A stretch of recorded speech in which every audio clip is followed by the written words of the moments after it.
Hello and welcome to another episode of Football Today. I'm your host, Josh Schneider-Weiler. Before we start today's episode, I just wanted to make a couple of announcements. I'll try to keep this as short as possible. Starting next week, episodes of Football Today will be coming out every other week, and it'll be in the format that I currently do with David Goss, which is primarily deep dives on a specific topic. Therefore, this will be the last week with the current Monday and Thursday format featuring music, clips, and interviews with industry experts. So why are we making these changes? A few reasons. This show takes a lot of time and money to produce, and frankly, I'm a bit burnt out. We started this show back in October of 2019, which feels like a lifetime ago. And we've gone pretty much 1.5 straight years with no breaks aside from a week at Christmas. Mentally, I'm a bit exhausted, and honestly, my heart just really isn't in it at the moment. And the show is really a labor of love. I've really enjoyed doing it, but the last month or so has been really difficult. And it's been really hard to motivate myself. And I just, mentally don't feel like I'm quite there as much as I used to be. And it's been quite hard. So it's time for me to kind of take a step back from this grind and focus my attention elsewhere. But I'm incredibly proud of what this show has done and what we've become. In the last year, we've tackled some of the biggest issues and most interesting stories in football, many of which that haven't gotten much attention elsewhere. And we've tried to tell those stories in a fresh and original way. At least that was kind of the objective, and I think we've largely accomplished that. I hope you guys feel the same. I feel so lucky to have spoken with many of you on social media, and I feel like we've built a little bit of a community there. I just feel so lucky, really, to have done this show. One of the reasons the show has been what it is because of how many amazing guests and people we've had on the show. And, I would like to thank them for taking their time and energy and coming on the show when they didn't have to. Without them, this would not have been possible, full stop. But I would also like to say another special thank you to my co-host and co-producer, John McKenzie, for taking this ride with me. He took a total leap of faith doing this show, and he's elevated this show in every way that is possible. Like you, I've been entertained by his amazing, immaculate intros and learned so much about the beautiful sport from him.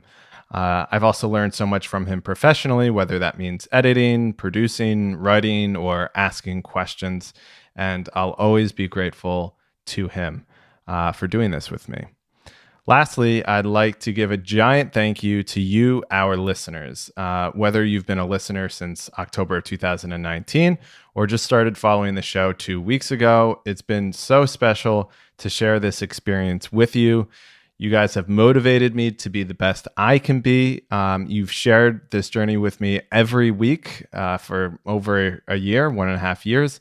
And you've given me tremendous feedback. And unlike, we hear about a lot of other shows, it's mostly been positive, never personal, and it's really been beautiful and been probably the greatest project I've ever worked on. So it really means a lot that you've taken this journey with me. Personally, I feel like I've just done a master's course in football and podcasting kind of in one, and I couldn't have done it without the support of you all. I know this has been a long preamble, but I just wanted to share my personal feelings before this episode. Finally, my one final ask of you is to please stay subscribed. This show isn't going away for good. As I said before, it's just changing and evolving. It'll be something new and different, but beautiful, hopefully, in its own way. So please stay subscribed and check out my deep dives with David Goss. I really hope you enjoy them. I know I will. I already have enjoyed the episodes we've done with him. So hopefully you'll stay subscribed and listen to those too. So without further ado, here is today's episode.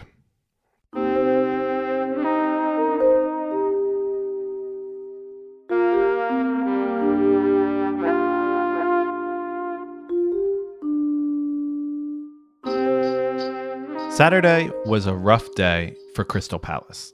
Mount's delivery, it's a good one, it's a third for Chelsea. Kurt Zouma rose above the Palace defence And this one may well be done and dusted inside half an hour.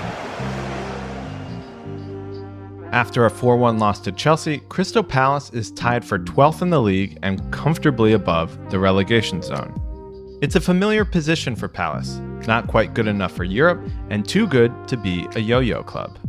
However, with manager Roy Hodgson's contract finishing in the summer, along with a number of key players, Palace have big questions to answer. Should they rebuild and start afresh with a new squad, or run it back with the same cast of characters? Today we ask, what should Crystal Palace do this summer?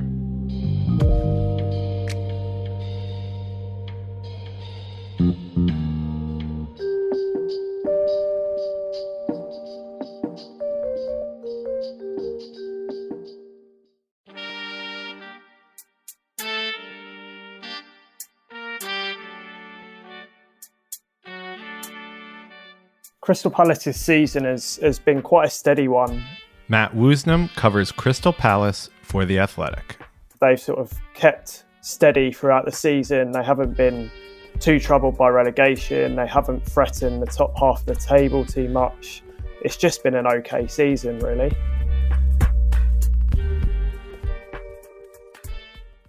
Before we discuss their future, I feel like we kind of have to look backwards. Their current reign under Roy Hodgson started in September of 2017, following the sacking of Frank de Boer. Can you take us back to that time? What were the events and the state of the club before Hodgson came in?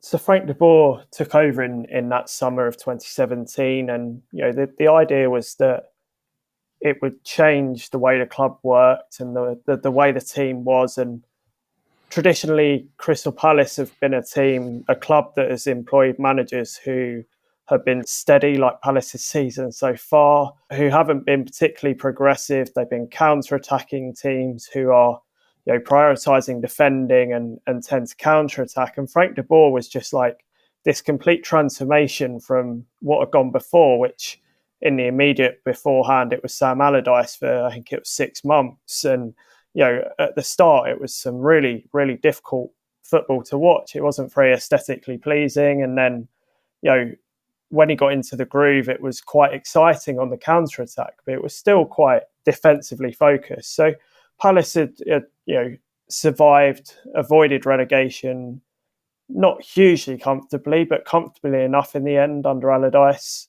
And then he left, and De Boer came in with the idea of transforming the team to be a passing team, to play that total football style that was well known in the Netherlands, and it just didn't work. And that was the idea, though, was that he would come in and Palace would go from a counter-attacking team to a possession-based team. And so at that moment, they bring in Roy Hodgson. And what is the kind of thinking behind that hire? So Roy Hodgson, I suppose, had history of managing clubs that were, not famous, I suppose, and, in a similar position to Palace, sort of lower mid-table, the Premier League, and, he had a lot of experience. And I think, vitally, what he had is that Premier League experience. I think if I can just look forward ever so slightly, I think that's going to be important going forward for Palace's next manager, whenever that comes. But, in terms of Roy Hodgson, I think the reason was that he would move the team back to a style that they knew. Like, part of the problem with De Boer was that Palace just didn't have the players to do that style. They had, relatively slower, less comfortable on the ball, the sort of players who had come up from the Championship with them. Even then, there were still some players left over from the last few Championship years before promotion in 2013. And Roy Hodgson was there to drill the players to implement a style of play that would keep Palace up. And I think he was felt to be the most natural choice to fit in with the players that they had. So as I mentioned, he came to the club in September of 2017. Obviously, it's April 2021 right now. Did you expect him to be at the club this long? I don't think so. I think, historically, both at Palace and, in the wider football world and the Premier League especially, managers don't last long. It's not something that happens. But when you look back at Roy Hodgson's tenure, Palace haven't been in the relegation zone for about 3 years. And that is really credit to the job that he's done. And I think that is exactly why he has stayed in that job and why Palace have kept him. There have been times where you think, oh, like maybe it's time to change. And then he goes and wins a few games in a row. And suddenly it's like, okay, now I remember why Roy Hodgson is in charge of Palace, because he is capable of grinding out those results when they're most needed. And I think you also need to look at the financial situation of Crystal Palace to understand why Roy Hodgson's been in charge. Like, they haven't really signed a lot of players since that splurge in sort of both January 2017 and the summer of 2017. I think De Boer signed Mamadou Sakho permanently and Jairo Riedewald, and that cost something like for almost 40 million, I think, and they had spent something like that in the January on 4 players. So, Roy Hodgson hasn't actually had a lot of money to spend in the transfer market, and Palace haven't signed a lot of players since then. So it kind of made sense that the manager who was keeping them up on the sort of budget that they had was kept on, and who was doing so in a way that they never really looked like getting relegated. They were rarely in the relegation zone, even in that first season. And then from the 3 seasons, 2.5 seasons later, they haven't been in the relegation zone since I think sort of 2018. I think the start of 2018, possibly. And that brings us to this season. We just mentioned their previous seasons where they finished 11th, 12th, and 14th, so comfortably mid-table. Were there any different expectations headed into this season? I think from the fans' perspective, I think you have to look back again at the end of last season, and this is something I wrote about sort of recently, is that it's quite similar really to the end of last season. They lost 7 of their last 8 games, drawing 1. I think they played 9 games when football returned after lockdown due to the pandemic. They won the first game 2-0 against Bournemouth, and everyone was like, wow, like Europe, let's get into Europe, let's aim for Europe. And then it all came crashing down. And that was partly because of injuries, and there was a lot of reasons for that. But at the same time, they didn't play very well. And that kind of really dented hopes of this season, I think. Nobody was expecting Palace to get into Europe this season, but equally, nobody was thinking relegation's a certainty. I think from the club's perspective, the aim was just finish as high as you can, possibly, try and aim for the highest points total. Obviously, every place in the Premier League gets you about £2.5 million. So that's really important, because that's not an insignificant amount of money. Again, especially in a season so heavily dented by a pandemic. So ultimately, that's the idea behind this season, was just to try and sort of finish, I suppose, lower mid-table was really the idea. And it looks like they're going to achieve that. They are currently right there in the middle of where they always are, with the season almost finished. What do fans think of this season? I noticed that they were 12th overall in the Athletics survey for happiness. So it seems like they're okay, just like riding this treadmill of mediocrity, really? I think there's always going to be an element of discontent and disagreement between fans. But I think anyone who looks rationally and sensibly, which not everyone does, and that's their right. I mean, I don't know why you would go to watch football and do so completely rationally. The whole point of watching sport is to do so irrationally. Otherwise, why would you support a club? But if you were to look at it like that, then you know what? It's been a really good season. Again, they haven't been in the relegation zone. They're in a good position. They're not going to get relegated. They're safe now. Not mathematically, but they might as well be based on the number of points they've got. And even the very conservative Roy Hodgson, small c conservative Roy Hodgson, has said that Fulham and Newcastle won't be able to get to that points total. So he is basically admitting that they're safe as well. However, on the flip side, people are unhappy with the way that Palace have played this season. It's been quite hard to watch at times, and I think many people would agree with that. But there's that trade-off, and it's not mutually exclusive, and I will sort of die on the hill that they're not mutually exclusive. But you either have good football and bad results, or do you have rather mundane, functional football and grind out the results that you need, I think anyone would choose, not anyone, but a lot of people would choose to stay in the Premier League. But the way that Palace have played has been so functional, it's been one-dimensional, it's been slow, but they've got what they needed. And that's the problem that the fans have this season, is trying to reconcile those two things. And that's a really difficult thing to do, because you want to be entertained. And in a pandemic world where you can't be in the stands watching the team, that's a lot harder as well, because the wins, you don't get the same buzz from the victories, and the defeats are much more difficult to take because you can't really take your mind off it as easily. And that's probably why it's been difficult to judge where fans are at. But I think to sort of answer the question more directly, people are quite happy with this season in terms of results, not so happy in terms of style of play, looking probably most people to have a new manager next season.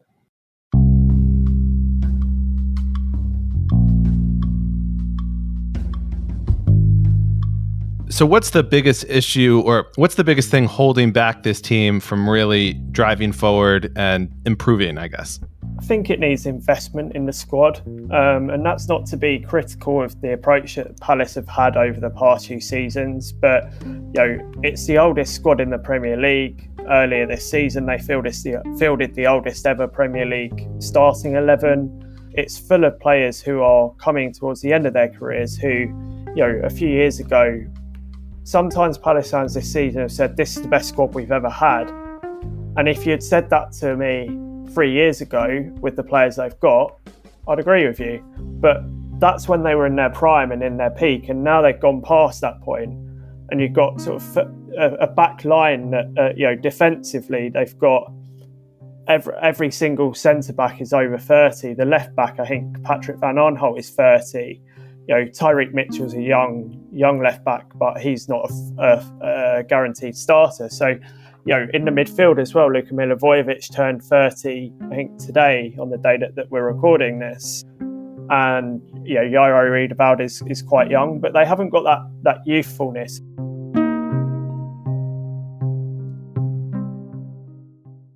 The other thing is they don't have a very dynamic approach. None of the players that they have are particularly dynamic.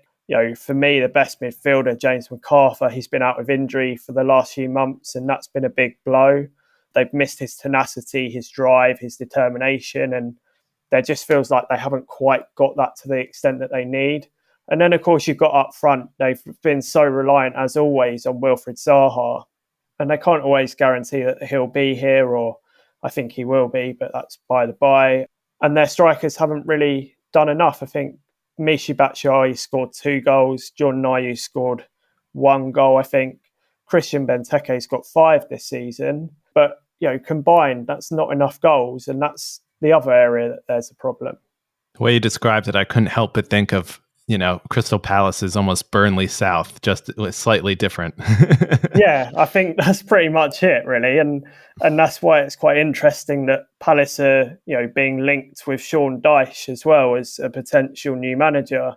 And absolutely, like, Burnley have got a relatively small squad. I think, in terms of, I think I wrote a piece on substitutions, and, only Burnley are really in a similar number of substitutions to Palace, which is quite low, and generally used later. And that's partly because they've got a relatively small squad and an old squad. So the comparison with Burnley is very appropriate.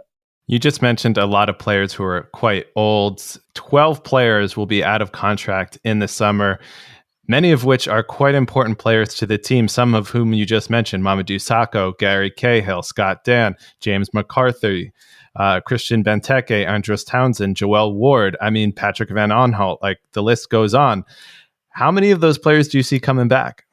Certainly not all of them. I think they view it as a good opportunity this summer to rebuild and revamp the squad.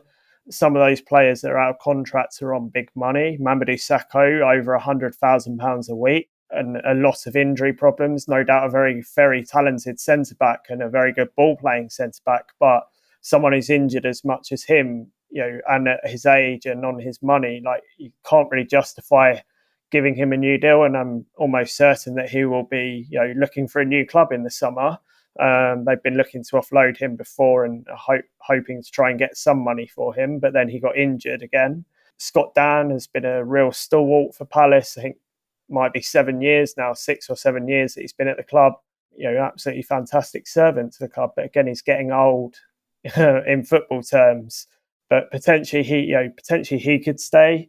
Gary Cahill has got so much experience, and he's been a real good signing for Palace. And possibly whether Roy Hodgson is here or not next season might impact on whether he has as much of an impact, because they worked together with England, and I think he was the captain. Roy Hodgson made him the captain at England as well. So those sorts of players. And then in terms of big money, again, Christian Benteke, is he justifying his wages of the £100,000 a week mark, maybe slightly less?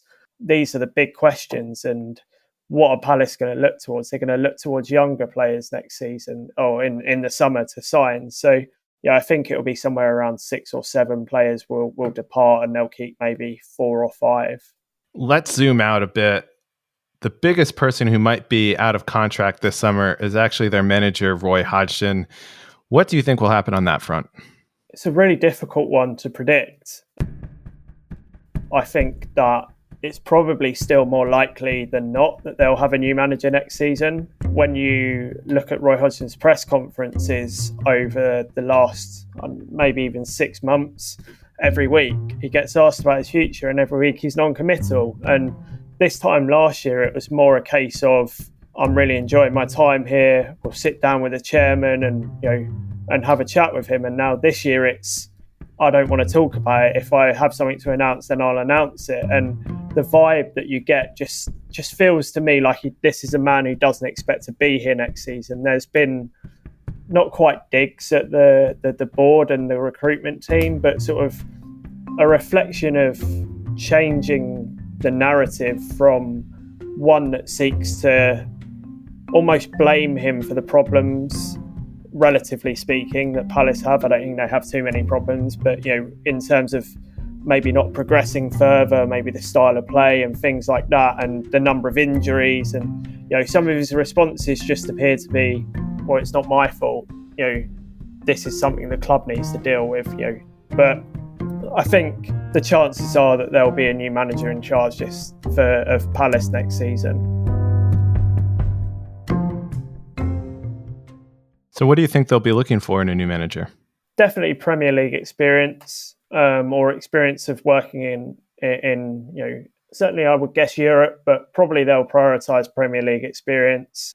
But if not, then I think they'll just be looking for someone who they can trust and who they sort of have a good background on. I think they'll be certainly concerned about a repeat of the Frank de Boer situation, someone who had I guess whose appointment was so disastrous in the end, and they acted swiftly to get rid of him. But I think it'll be someone who has managed in England probably, and probably in the Premier League.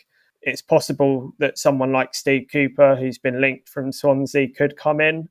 Very good with young players, and that's something they might look towards, especially with the academy redevelopment that's come in. They spent 20 million on redeveloping the academy, so they'll be looking towards someone who would promote younger players as well. But then there's, on the flip side, as I said earlier, they've been linked with Sean Dyche at Burnley. The first and foremost, they want someone who will give them the best chance of staying in the Premier League, and I think Sean Dyche would do that. Eddie Howe is another one who's been linked. I think that sounds like he might well be going to Celtic from recent reports, but he's someone that might be seen towards younger players and a new, better style of play. But there's question marks about how he can handle sort of big personalities. There's a good chance he'll be someone who's managed in the Premier League before, but I wouldn't rule out someone coming in younger with something to prove from abroad as well. As we've alluded to, this is a big summer for Crystal Palace. Reading between the lines of what you just said, it doesn't sound like they're looking for a very ambitious hire. What do you think the big picture vision for this club is? And I'm talking specifically Steve Parish and sporting director Dougie Friedman. I think the plan is to become a more sustainable football club. Over the last few years, they spent a lot of money on wages. That's been a big problem for them. I think that's held them back. I think their wage to turnover ratio was something like 78%. So 78% of the income they get is spent on wages. And that's just unsustainable at any level. And again, it's not just Palace; it's all over football. But you can see that with Aaron Wan-Bissaka's sale, and I think this was alluded to in the last set of accounts, that makes Palace more likely to look at younger players and look at becoming more sustainable. I mean, they sold him for 45 million, rising to 50 million pounds. That's a lot of money for one player who you developed through your youth system, who also saved you money on wages for a backup right back. So they'll be looking towards the academy, towards younger players more broadly, so signing younger players as well, and ultimately becoming more sustainable. I think league position and things like that will come in time naturally. They'll look towards increasing that and improving that. But for now, I think the plan is to just kind of change the way the club is and make a massive change to the club over the next few transfer windows. Not just this summer, it'll be a transition that takes another year or so, but that's the way they will go. That's what they'll look towards. And then as a consequence of that, they will look towards improving the league position, assuming that everything goes okay. Do you think the club has an identity? And, attached to that, do you think it needs one? I think it's getting there. I think all clubs have an element of an identity that makes them unique. I think Palace's in the past has been very much on their academy. Victor Moses, Sean Scannell, Nathaniel Klein, Wilfred Zaha, lots more that you could name. Ben Watson playing for Charlton Athletic at the moment, won the FA Cup with Wigan, but Aaron Wan-Bissaka, of course, went to Manchester United. I think in the past that's been Palace's identity, and I think that's why they spent so much money on the academy, because Steve Parish being a Palace fan as well, that's not the only reason, of course, but I'm sure it entered his head that he wanted to be proud of that and to have something to be proud of and say, look, this is Crystal Palace Football Club. We've got an amazing catchment area. We want the best young players in the country. Let's do it. And their under-18s are doing really well. They're top of the league. And if they win the league, then they go into a playoff with the winners of the Northern section, and whoever wins that qualifies for the UEFA Youth League. So potentially they could be playing in Europe next season. And, I think that would give them an identity as well, focusing on the academy. But likewise, again, back to the managerial situation, a manager can instill an identity in a club with a new style of play, with the new kind of the right type of players, then that's what would give them an identity as well.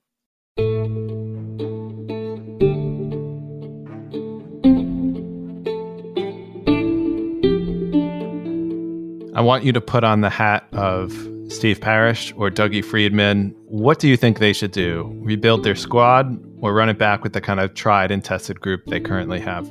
Personally, I think if I was in the position of a football club owner and a sporting director who, certainly, I suppose to some extent, there's a possibility that it could be different for the sporting director and the chairman, although I don't necessarily think it is in this case. But as someone with their money, you're probably more inclined to take the less risky option. And I can see why that would be attractive. But at the same time, I think Palace need to change, and Palace need to try and be ambitious for once to an extent. Obviously, that didn't go very well with Frank de Boer, but there was a lot of mitigating circumstances. I don't think that having a slightly more progressive manager or situation is going to do that. You just don't make a wholesale complete transformation in a couple of months or a month. It's just not doable. So I think in that position, they do need to rebuild the squad. They do need to make a big change this summer. And I think that will happen. I think there will be a big change this summer and in January and again next summer.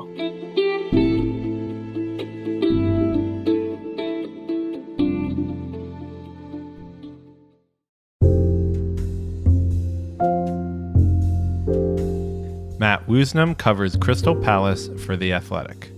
The music for this episode was provided under the Creative Commons license by Blue Dot Sessions, and you can find more information about those songs in the episode show notes. This episode was produced by myself and John McKenzie. I'm Josh Schneider-Weiler. Thanks for listening to Football Today.